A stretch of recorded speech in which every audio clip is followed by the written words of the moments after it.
Hi dears, Assalamualaikum. Welcome to Ask Tamil. நான் உங்க சாய்ரா ஆஷிக். இதில் கூட இவ்வளவு சூப்பராக பிரியாணி செய்ய முடியுமா? இதில் பிரியாணி செஞ்சால் இவ்வளவு டேஸ்ட்டாக இருக்குமான்னு நீங்களே ஆச்சரியப்படக்கூடிய அளவுக்கு ரொம்பவே சூப்பரான ஒரு பிரியாணி செய்ய போகிறோம். உண்மையிலே டேஸ்ட் ரொம்பவே சூப்பராக இருக்கும். இனி சிக்கன், மட்டன், மீன், முட்டை இப்படின்னு எதுவுமே தேவையில்லை. ரொம்பவே சிம்பிளாக பிரியாணி செய்யலாம். இப்போ ஒரு அடி கனமான பாத்திரமோ அல்லது குக்கரோ அடுப்பில் வச்சுட்டு தேவையான அளவுக்கு எண்ணெய் ஊற்றிக்கலாம். கூட கொஞ்சம் போல் நெய் சேர்த்துருக்கேன். 2 துண்டு பட்டை, 4 கிராம்பு, 3 போல் ஏலக்காய் சேர்த்துருக்கேன். கூட ஒரே ஒரு அன்னாசி பூ சேர்த்துருக்கேன். 2 பிரியாணி இலை சேர்த்துக்கலாம். பட்டை, லவங்கம், ஏலக்காய் மட்டும்தாங்க ரொம்ப முக்கியமான பொருள். மற்ற எல்லாமே இருந்துச்சுன்னா சேர்த்துக்கோங்க. கொஞ்சம் போல் கல்பாசி சேர்த்துருக்கேன்.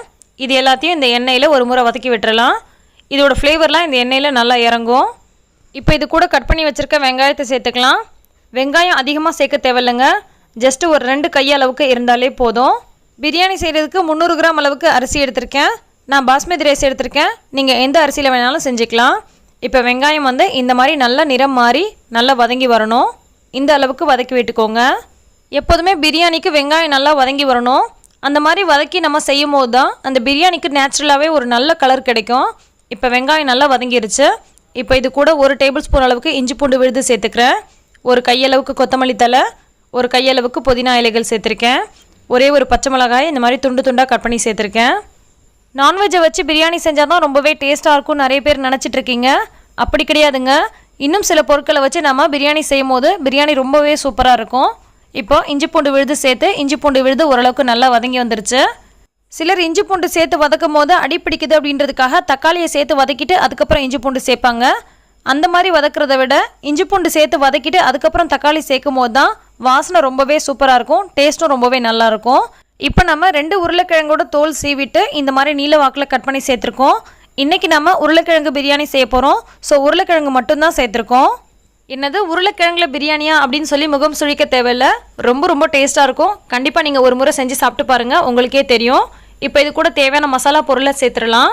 1/4 டீஸ்பூன் அளவுக்கு மஞ்சள் பொடி, 2 டீஸ்பூன் அளவுக்கு மிளகாய் பொடி, 1 டேபிள் ஸ்பூன் அளவுக்கு பிரியாணி மசாலா நான் வீட்டிலே அரைச்சி சேர்த்துருக்கேன். நீங்கள் கடையில் வாங்கினது கூட சேர்த்துக்கலாம். அப்புறம் தேவையான அளவுக்கு உப்பு சேர்த்துருக்கேன். அவ்வளோதாங்க. ரொம்ப பேசிக்கான மசாலா தான் சேர்த்துருக்கேன். இப்போ இந்த மசாலா சேர்த்து ஒரு முறை நல்லா வதக்கி விட்டுட்டு அதுக்கப்புறமா நல்ல பெரிய தக்காளியாக 2 தக்காளி கட் பண்ணி வச்சுருக்கேன், அதை சேர்த்துக்கிறேன். கூடவே ஒரு 1/4 எலுமிச்சம்பழம் அல்லது அரை எலுமிச்சம்பழத்தினுடைய சாறு பிழிஞ்சு விட்டுக்கலாம்.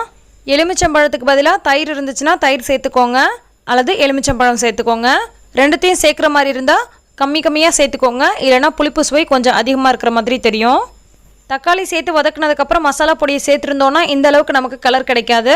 ஸோ நம்ம எப்போதுமே தக்காளி சேர்க்கறதுக்கு முன்னாடி இந்த மாதிரி மசாலா பொருட்களை சேர்த்து ஒரு முறை வதக்கிட்டு அதுக்கப்புறம் தக்காளி சேர்த்தோன்னா நல்ல ஒரு சூப்பரான கலர் கிடைக்கும்.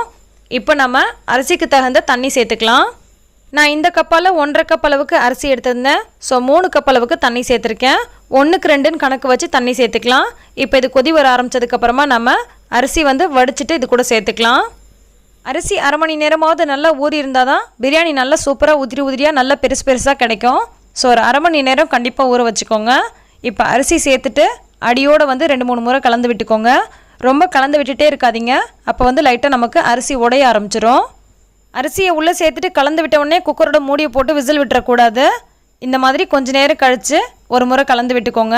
இந்த அரிசி ஒரு பாதி வேக்காடு வெந்த மாதிரி ஆகும். அதுக்கப்புறம் தான் நம்ம குக்கரோட மூடியை போட போகிறோம். இந்த மாதிரி செய்கிறதுனால நமக்கு நல்ல உதிரியாக நீளமாக கிடைக்கும் சாதம். இப்போ பார்த்தீங்கன்னா அரிசி கொஞ்சம் பெருசாக ஆகியிருக்கு. இதுலேயே ஒரு பாதி வேக்காடு போல் வெந்துருச்சு.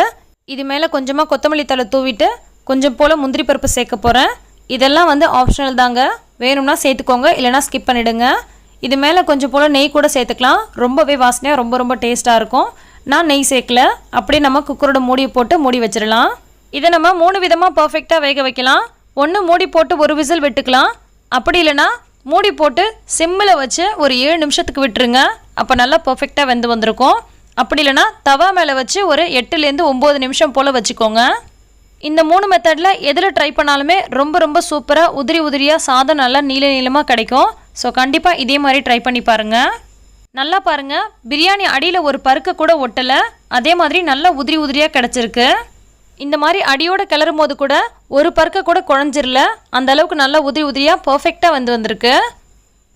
இதே மாதிரி உருளைக்கிழங்கு மட்டும் இல்லைங்க, உங்களுக்கு விருப்பமான எந்த காய்கறினாலும் நீங்கள் போட்டு செய்யலாம்.